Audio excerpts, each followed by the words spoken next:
Welcome to Elite Academy 5. For those of you who have been to all 5 Elite Academies, the good news is you've almost qualified for a PhD degree. For those of you for whom this is your first Elite Academy, you're probably going to be wondering, what did I get into in about 10 minutes? To me, the science is a very important part. I think you all know that. And from the beginning of our MLM endeavors, I was committed and remain committed to teaching the distributors, educating all of you in the product that you're selling. I want you to understand it. I realize it's complicated. I realize it's hard for lay people to really get their arms around the science, but you guys have done an unbelievable job. I'm amazed at the level of the conversations I have with you in the hallways now compared to what those conversations were like at the first Elite Academy or at ribbon cutting. So bear with me, you're doing a good job, and believe me, it's going to be important in the end that we know what we're talking about. Having said that, I want to get started. I'm going to be talking to you today about something that those of us who've been in this company for 5 or 6 years know as the Ohio State study. It probably doesn't mean much to you if you've come in the last couple of years. The reason it's almost a cliche is this study started 4.5 years ago. And about 6 weeks after it began, people said, where's that Ohio State study? How's it coming along? This is the way science moves. It moves slowly and deliberately. It's been a long time. This study was published, went online about a week before Christmas. It's still not there in its absolute final format, but it's in the public domain. And this is the study I want to tell you about today. It has a lot to do with heart disease and with heart surgeries in particular. It's complicated. Try to stay with me. I'm going to do my best to get you through this. Most of us are familiar with heart surgeries because we've all got friends and family who've gone through heart surgeries. I think a lot of people can say the terms cardiac bypass surgery or coronary artery bypass grafts, carotid endarterectomy, maybe. I'm going to tell you about that one too. When I tell you what it is, you're probably going to say, oh, I know people who've had that done. Angioplasty with stent insertion to keep coronary arteries open and the blood flowing. All of that has become a big part of our lives in the last 2 or 3 decades. And this study really relates strongly to what's going on in the realm of cardiovascular disease. This is the study, and I'm not going to jump into this right away. And if you read the title, you probably see why I'm not. The title is Protandim Attenuates Intimal Hyperplasia in Human Saphenous Veins Cultured Ex Vivo via a Catalase-Dependent Pathway. So if you understand that, you can go to the back of the room and you'll get your PhD degree right now. But by the end of this presentation, I'm hoping you will have some grasp of what this is about. I'm going to begin, though, because I know a lot of you are here for the first time, and for the last 2 or 3 Elite Academies, I've presented an extremely brief review for newcomers, answering the question, what is Protandim and what does it do? And it's still a question, and it's a very good question. I don't belittle anyone who asks the question, what is Protandim? And what does it do? And Protandim biochemically is a NRF2 activator. Well, that probably didn't tell you a lot more than you knew before I said that. But what a NRF2 activator is, it's something that delivers a biochemical wake-up call to every cell in your body. That's what Protandim does that's important, and I want you to understand how it does that. So here is how Protandim works, really in one single slide. This big blue oval represents any one of the several trillion cells in your body. And in the upper right, you see that little purple item labeled Protandim. That's one of the 5 active ingredients in Protandim. And so every cell in your body, if you take a Protandim, will be bathed in those molecules that make up Protandim. The first thing Protandim does when it approaches a cell is it binds to a receptor on the cell. What is that? Well, if this cell is your house, what Protandim just did is it stepped on the front porch and it rang your doorbell, right? That's how the cell interprets that. When that happens at your home, things happen inside. You may get up off the couch and walk to the door to open the door and see who's there. When Protandim rings the doorbell of this cell, something happens inside. That oval labeled a kinase. A kinase is an enzyme. It's a protein that catalyzes a particular metabolic reaction. It's activated, just as the chimes inside your house are activated when Protandim or someone steps on your front porch and rings the doorbell. Something happens inside. What that particular enzyme does, the one that just turned yellow, is it modifies a protein inside the cell.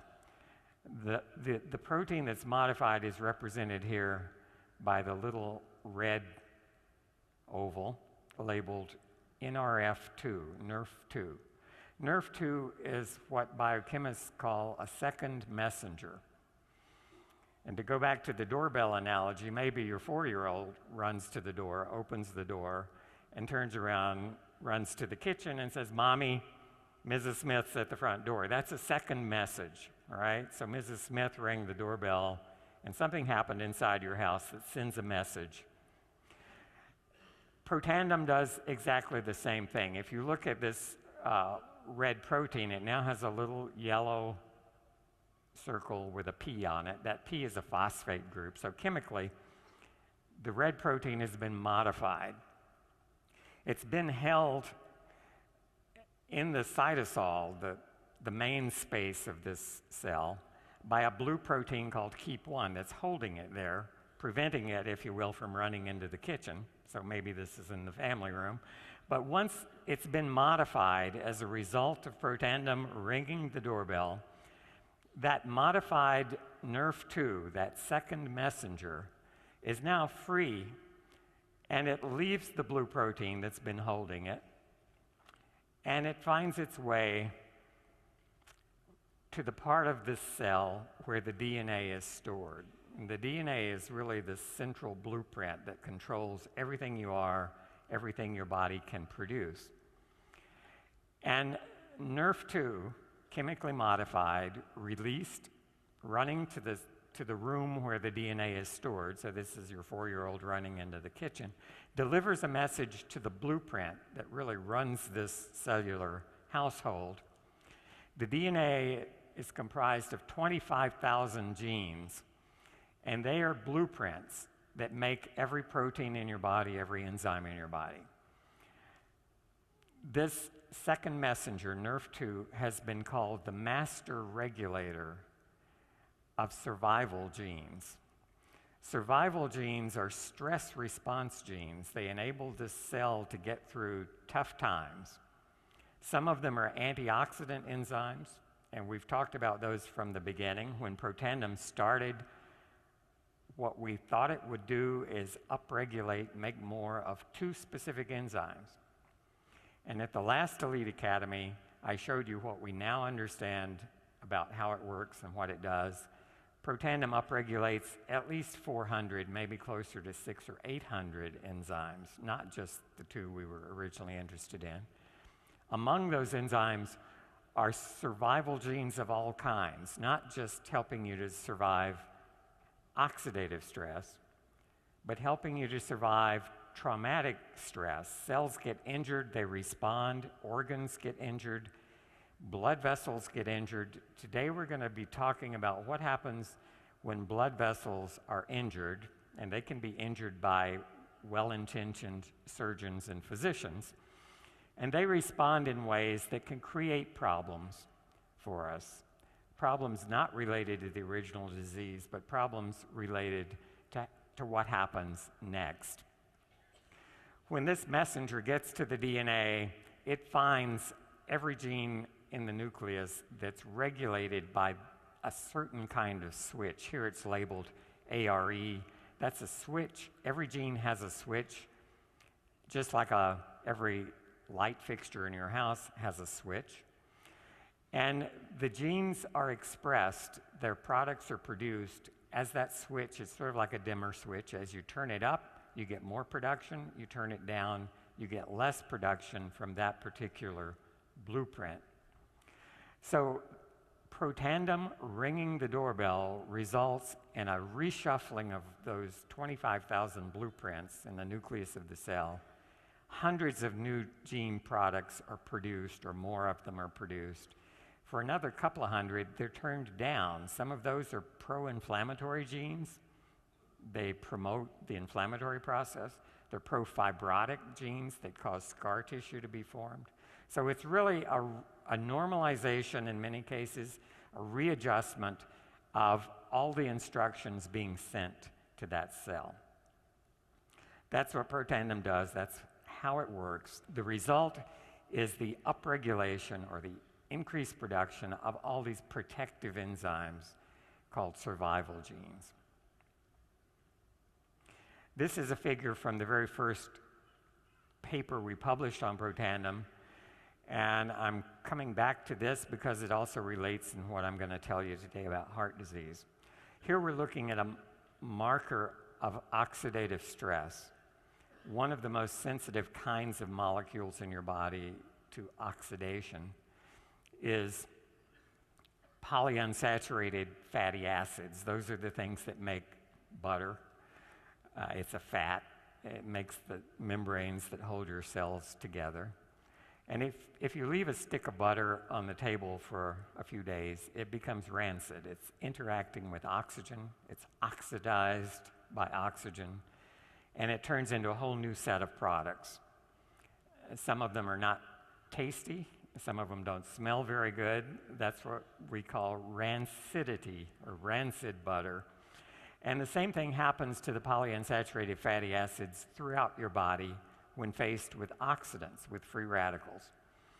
Here we're measuring that marker of oxidative stress in the blood of healthy people ranging in age in this study from 20 years old to 78 years old. And they're scattered around that line. But the line is a mathematical linear regression line. It's sort of the average thing that happens there. And what you see is it goes higher and higher as you go from age 20 to age 80. And some individuals in the Middle Ages in particular are very different from others. So some of us sit on a couch and eat potato chips and watch TV. Others are training for marathons, and it shows in your levels of oxidative stress. Some of us take good care of our bodies, and some of us don't. That's why they're scattered. These people all took Protandim for 30 days, and what happened is the levels of oxidative stress went from the red dots to the green dots. And if you look just at the green dots, you now can't really tell the 80-year-old from the 20-year-old. Everybody fell to that same low level of oxidative stress. And that's what we've been saying now for 6 years. And in this study, oxidative stress was lowered an average of 40%. If you were 78 years old, it went down about 70%. If you were 20 years old, it only went down about 20% because you were starting in a better place.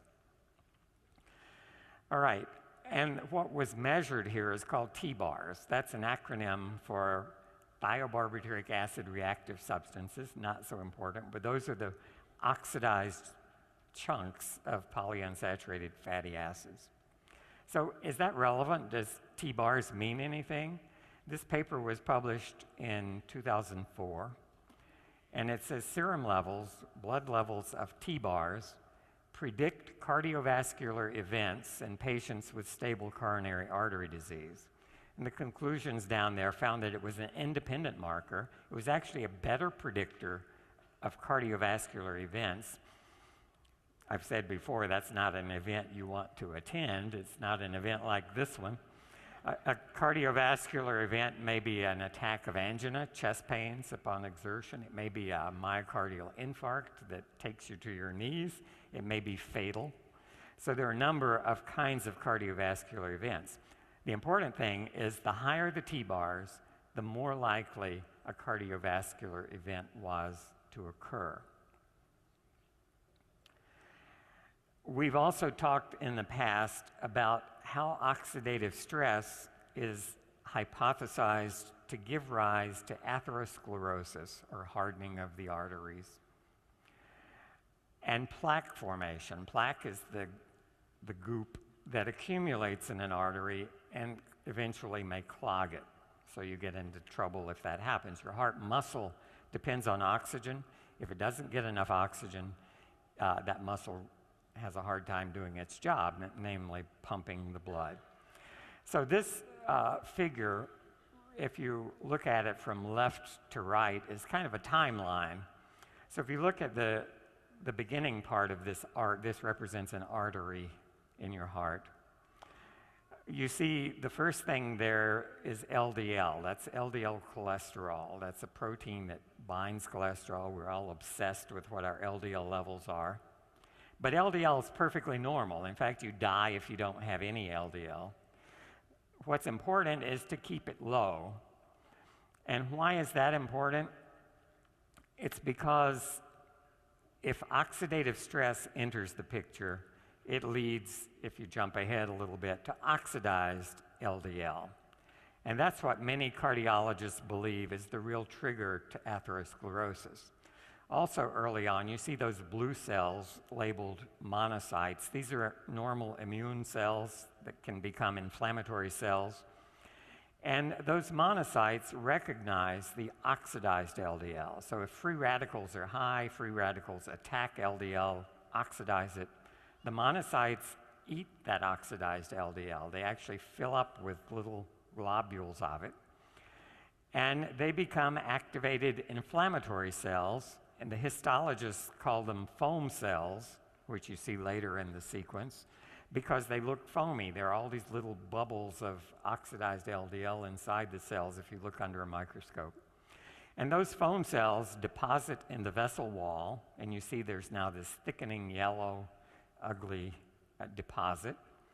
It contains foam cells, it contains oxidized LDL, and it slowly starts to occlude, to close in the lumen of the artery. The lumen is the part of a pipe that's open in the middle. That's where the water flows through. If the lumen closes down because there are deposits on the walls of a pipe, then that vessel becomes compromised. And the real problem, the event that may be fatal, is when this deposition of this ugly yellow plaque in the vessel wall, when it breaks through that layer of Teflon that keeps blood from clotting, it's called plaque rupture. So if that layer of cells is breached and plaque rupture occurs, you will get an instant thrombosis, a blood clot that forms right at that spot, and that big blood clot will completely occlude the artery, and it may be fatal. So that's the progression of atherosclerosis. And we've talked before about how oxidative stress is involved in the early part of that process. But it's also involved in the later part of the process, and that's where this Ohio State study comes in. So let's assume, again going from left to right here, that oxidative stress leads to atherosclerosis. It's a slow process, 30 or 40 years developing. An alarming part of this is that atherosclerosis begins with something called fatty streaks in the wall of an artery. They're now being seen in children as young as 10 or 12 years old.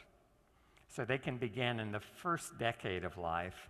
It's a process that builds and builds, and by the time a person reaches 40, 50, 60 years of age, there's almost certainly evidence of atherosclerosis, probably in everybody in this room. It's a time bomb. And lifestyle can help prevent it. Good diet, exercise, all the things you hear about can help slow it down. And it doesn't have to be the thing that does you in the end, but it's a process. It's like if you build a new house, 20 years later the pipes will be rusty and there will be some corrosion and deposits. It might be still fully functional, but that happens. All right, so if atherosclerosis leads to partial or complete blockage of arteries, you go to a doctor either for a checkup or because you're having chest pains or for one reason or another. And if it's bad enough, there are 3 common surgical interventions that can occur. One is a coronary artery bypass. And again, I think you all have heard about people who have that. It's extraordinarily common surgery these days. Another procedure done by cardiologists without so much invasive surgery is angioplasty, and that's threading a balloon into that blocked artery, inflating the balloon. You can open it up. These days, initially it was just the balloon, and it was found out, sure, you can stretch that artery open if it's clogged by plaque, but within a month or 2, it starts to close down again, not surprisingly. Now, what's done is a stent is inserted, so I'll tell you about that and show you some pictures of a metal stent that, once the artery is opened up, can help keep it open. It also has consequences and has medical problems produced by the surgery itself. And finally, carotid endarterectomy refers to the carotid arteries, big arteries in your neck that take the blood supply to your brain. Very important arteries, obviously. They too get clogged with plaque. And so you may know family members or relatives or friends who've had carotid endarterectomy. What the surgeon does there is he literally temporarily bypasses the clogged part, opens it up, and just scrapes out the gunk. And I'll show you a disturbing picture of that later on as well. All right, all 3 of these procedures have failure rates. They're not complete permanent solutions to the problem. And if you look at the 10-year failure rate, 10 years is a long time for a surgical procedure to improve your quality of life. But with coronary artery bypass surgery, after 10 years, up to 50% of the grafts have failed. They're either almost completely blocked again, or they have been completely blocked. And so often, coronary artery bypass surgery has to be repeated, or some other one of these other procedures sometimes can help. With stents and angioplasty, they don't even last that long. Sometimes 4 or 5 years is about what you expect from a stent, and I'll show you the reason they fail. And the same with carotid endarterectomy, a little better result there, maybe 30% failure rate after 10 years. But what we want to look at is what causes that failure rate, and it's our old nemesis, oxidative stress, again. Oxidative stress leads to something that was in the title of that Ohio State paper, intimal hyperplasia. So I'll show you what that means. And that's really the culprit that causes those opened vessels or bypassed vessels to clog up again after some years. Intimal hyperplasia is the problem. And what causes the intimal hyperplasia, at least in the context of the Ohio State study, was shown to be oxidative stress, something Protandim can help with. All right, do those words mean, intimal hyperplasia? It's simply a thickening of the wall of the blood vessel. So you might wonder, why didn't I say that in the first place? If you look at the cross-section of a blood vessel, what you see is there's several layers. If you cut a copper pipe open, there's just one layer. It's copper, all right? That's the wall of that pipe.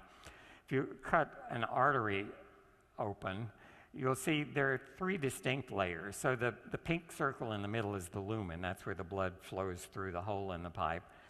And the innermost layer is called intima, which means innermost, all right? Physicians have a way of making things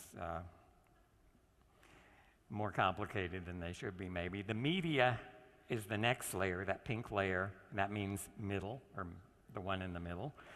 And the outer layer is called adventitia. So there's three distinct layers. What happens when the intima proliferates? If that middle layer, those cells start to divide, what happens is that inner part of the lining gets thicker and thicker and thicker. And here you see it protruding into the lumen. If this happened all around, the lumen would get smaller and smaller and smaller. The media also gets thicker, and cells in the medium, largely smooth muscle cells, and some of those will migrate into the intima. So you get this thickening of the wall that can occlude a vessel. Intimal hyperplasia, this wall thickening, is an iatrogenic condition. What that means, you may go to your doctor for some procedure, you go back a month later for a follow-up, and he may say something like, well, you have an iatrogenic infection. And you're probably thinking, oh no, an iatrogenic infection. What that means is he caused it, okay? And not intentionally, it may have just been accidental, but iatrogenic means physician-induced. And Dan Royal can probably tell you there are lots of those things that are physician-induced because a lot of the procedures have consequences.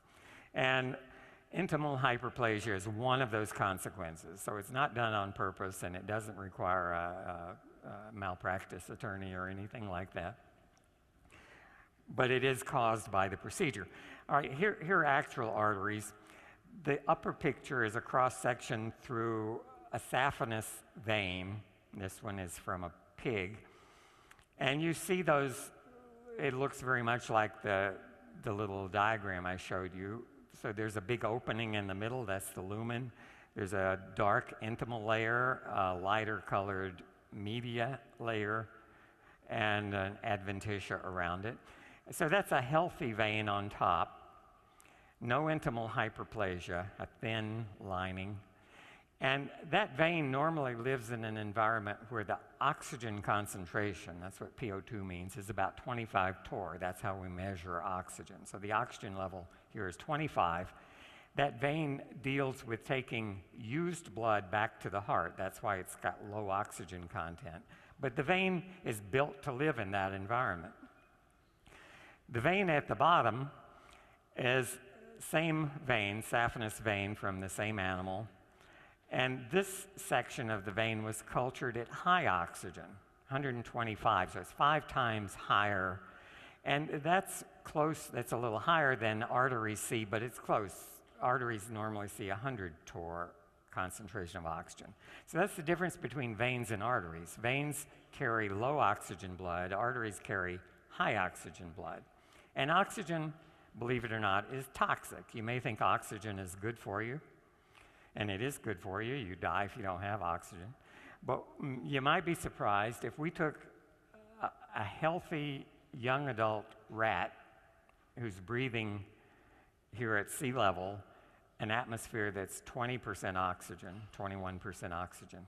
If we put that rat in a plastic box and we gave him 100% oxygen, which is only 5 times more than normal, in 72 hours that healthy animal would be dead, because oxygen is that toxic. 5 times more would destroy his lungs, and the animal would die.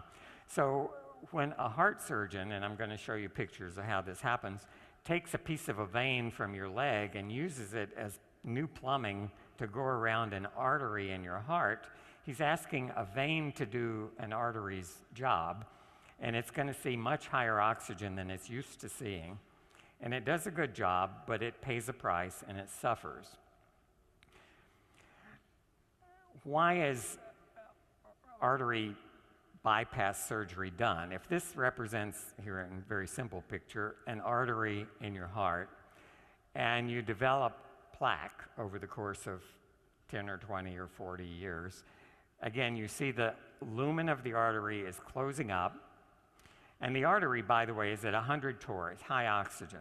So the surgeon will take a piece of vein from your leg, and just like a plumber might put in a new pipe around a clogged, if you have a drain pipe and a tree has grown through it with roots, you'll put in a new piece of pipe to bypass the problem, the obstruction. And that's what this vein is used for. So on the surface of your heart, you have a bypass around it. Now, the problem is that vein, which should be seeing oxygen at a level of 25, is now seeing oxygen at a level of 100. It causes oxidative stress uniquely to this vein, and the result is the walls of the vein thicken and will eventually obstruct the lumen to the point where it may close up and clog. This is a picture of a heart that's just undergone triple bypass. You hear double, triple, quadruple bypass. That means how many clogged arteries had to be bypassed, all right? And the most important one is usually that one labeled LAD, the left anterior descending coronary artery, because that takes blood to the part of your heart that does the heavy lifting, that left ventricle. So it's got to supply that part that contracts to pump the blood through your body. In the last decade or two, surgeons have avoided the use of veins as much as possible. And so what you see going to that LAD is an arterial graft. So that artery has come from your chest wall. It's been dissected out by the surgeons. And the reason he's using that's a interior thoracic artery. It's a little redundant, so your chest wall gets by without it.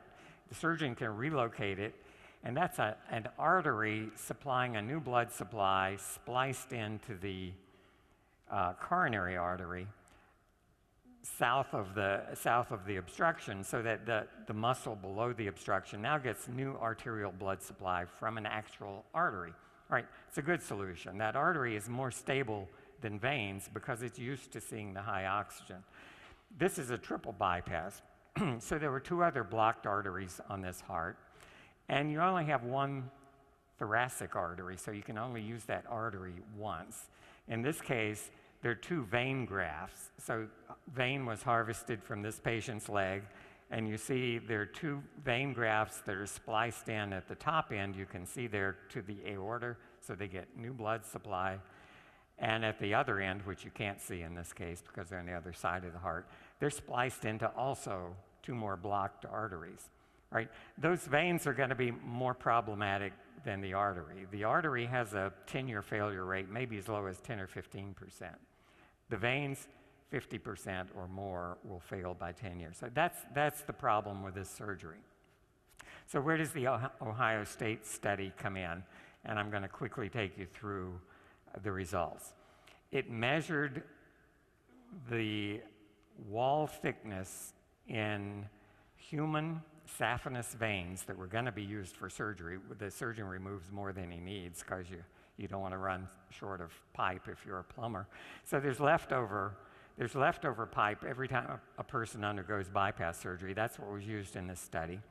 They were incubated either at low oxygen, and that's described here as the freshly isolated. They don't change if they're incubated in low oxygen, or at high oxygen. And after 2 weeks incubated, where the only variable really is high oxygen, you get intimal hyperplasia, you get wall thickening. So this was done outside living people in a laboratory model. And so the blue bar is where the intimal thickness should be if you're looking at the A panel. The red bar is after 2 weeks at high oxygen, and the wall has already thickened several fold. And the green bar is the same kind of a culture, except Protandim has been added to the culture medium. And so even in high oxygen, the Protandim treated veins have avoided intimal hyperplasia. The walls have not thickened. They're staying at the same thickness as in freshly isolated healthy vein. Here we're measuring the intima in panel A, the media, the next layer in panel B, and what you can see is with Protandim in the diagram on the right, the intima and the media layers are still thin. There's a big opening in this pipe. It's conducting lots of blood. The bottom picture is what happens if the thickening occurs, the red bars, and you can see that the area, cross-sectional area, is reduced maybe by 80% in that diagram. So very little blood is now able to get through. So Protandim has blocked this process that's really the bane of cardiac surgeons, because they can do their surgery just fine, but it's the consequences, even years, begin sometimes weeks or months, but certainly by years. I think I'm not going to dwell on this. I don't want to turn you into histologists, and these pictures may be ugly. But if you look at just A, B, and C, and you say one of these is not like the other, you might pick the middle one. So even if you don't know what you're looking at, it certainly looks different. A is a healthy vein, freshly isolated.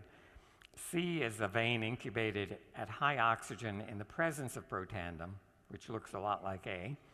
The one in the middle that looks bad, and it has, you can see there, a neointimal layer, and it's very thick, so there's a lot of vessel thickening happening there, prevented in C by Protandim.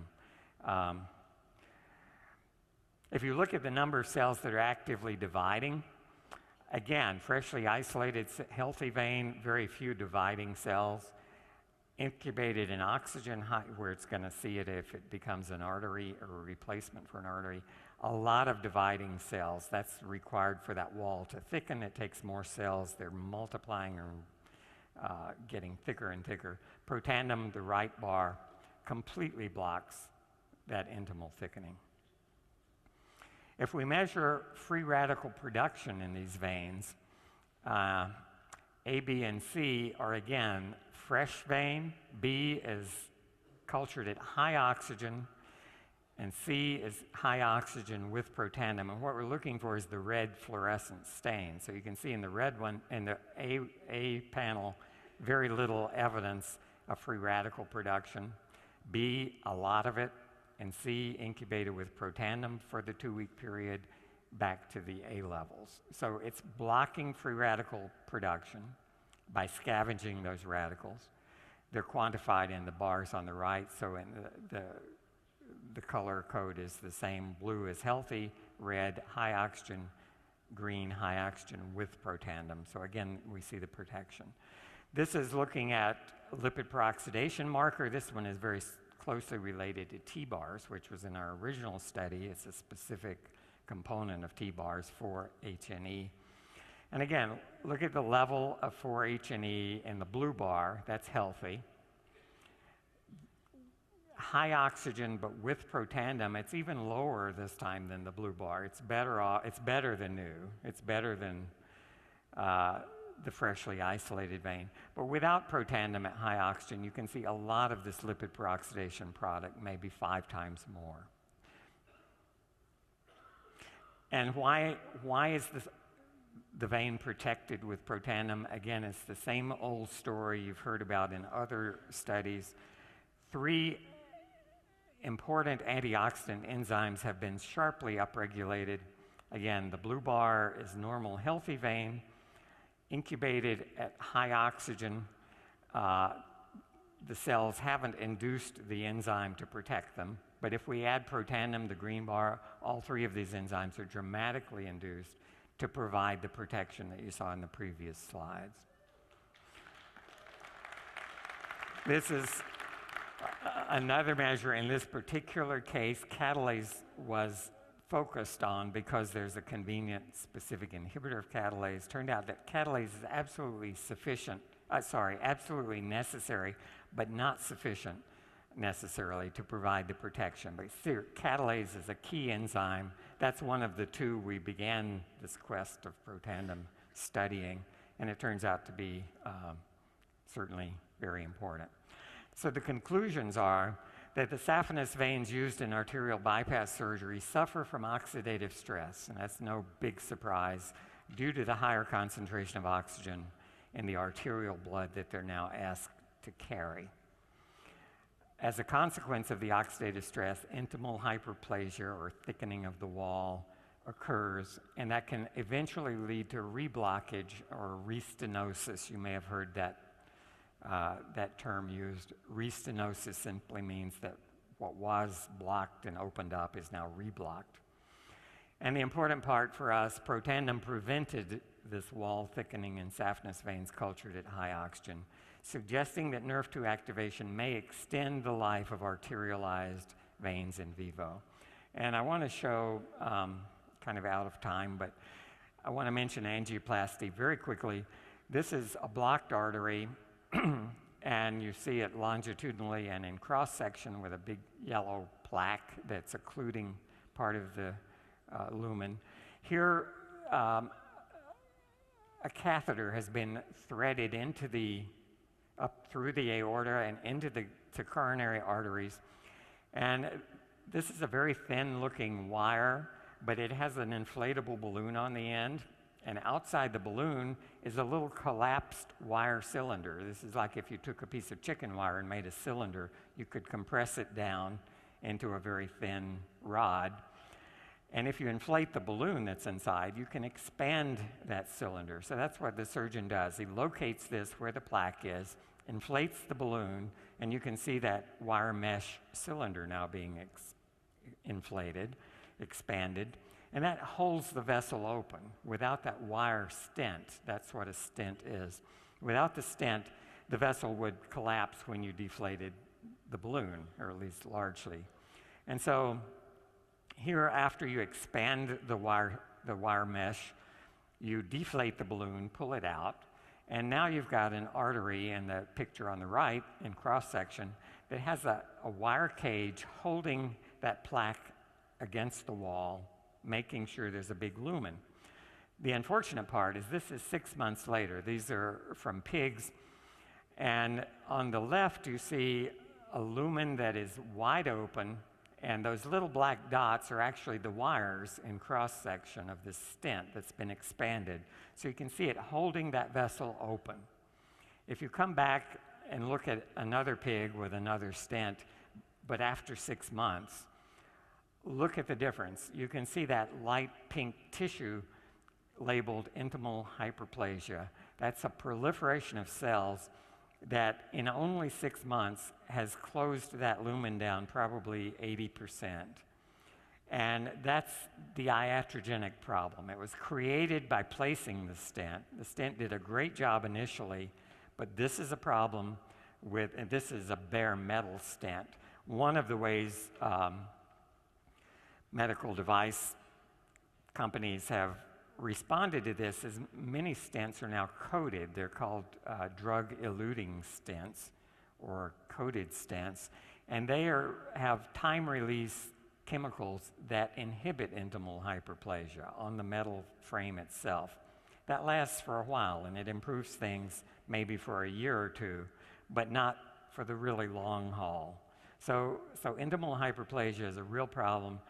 Finally, this is carotid endarterectomy, the other procedure. This is the big arteries in the neck.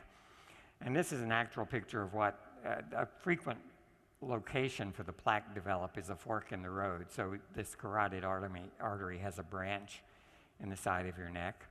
And that's where plaque often develops. This is what it looks like if the surgeon opens that artery. It looks like a big chunk of a cheeseburger caught in there. And what they do is they literally scrape. If you had a cheeseburger for lunch, I'm sorry, but they literally scrape that out and sew the artery back together. And it works with high success rate. I said after 10 years, about 70% are still fine. But that's a traumatic event for the artery. It's been opened up, the lining scraped out. And so these, when they fail, it's usually due to intimal hyperplasia as well. And so finally, whoops, I thought there was one more slide, but maybe not. The implication is that 1.5 million people a year undergo this procedure. And that's a huge number of people who have processes going on that are almost surely going to lead to failures of these carotid arteries, bypass surgeries, the angioplasty, the coronary artery endarterectomy, a big market for something that can help prevent intimal hyperplasia. And I think you're connected with a product that might be really useful to do exactly that. So sorry for overtime. Thank you very much.